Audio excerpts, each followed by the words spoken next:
નું વધારે મહત્વ આપ્યું હોય કે શું કામ જરૂરી છે એ તમને કીધું ગાય શું કામ રાખવી જોઈએ, ગાયની જ કેમ વાપરવું જોઈએ બધું. હવે તમને કહું, ગાય આપણે આ પ્રાકૃતિક કૃષિ કરી એના મુખ્ય 4 આયામો છે, બરાબર? જીવામૃત, ઘન જીવામૃત, બીજામૃત અને વાપસા કન્ડિશન. હવે તમે એમાં જીવામૃતનું તમને આપણે ડેમો બતાવો ને, જીવામૃતનો કેવી રીતે બનાવવું એનો ડેમો તમને સંજયભાઈ બતાવશે. કાંઈ આપણે ન વાપરી આની અંદર પ્રાકૃતિક કૃષિમાં કાંઈ ન કરી તો કાંઈ નહીં, ખાલી જીવામૃતનો આપણે ઉપયોગ કરી તો શું ફાયદો થાય તમને કહું.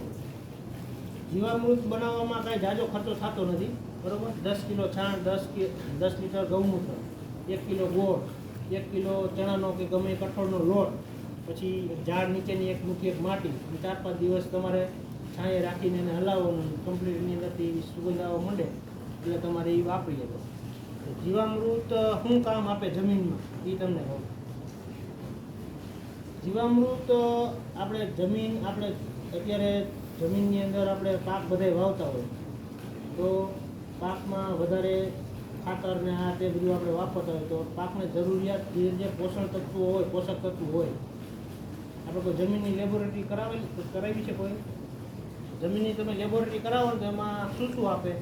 નાઇટ્રોજન, ફોસ્ફરસ અને પોટાશ, એનું તમને કેટલી જરૂરિયાત છે એ આપે. પછી એની જમીનની પીએચ માપી દઈએ. પીએચ એટલે કોઈને ખબર છે પીએચ એટલે શું?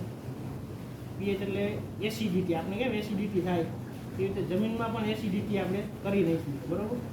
જમીનની પીએચ કેટલી છે એ પ્રમાણે તમે જાણો તો ખબર પડે, લેબોરેટરી કરાવો તો.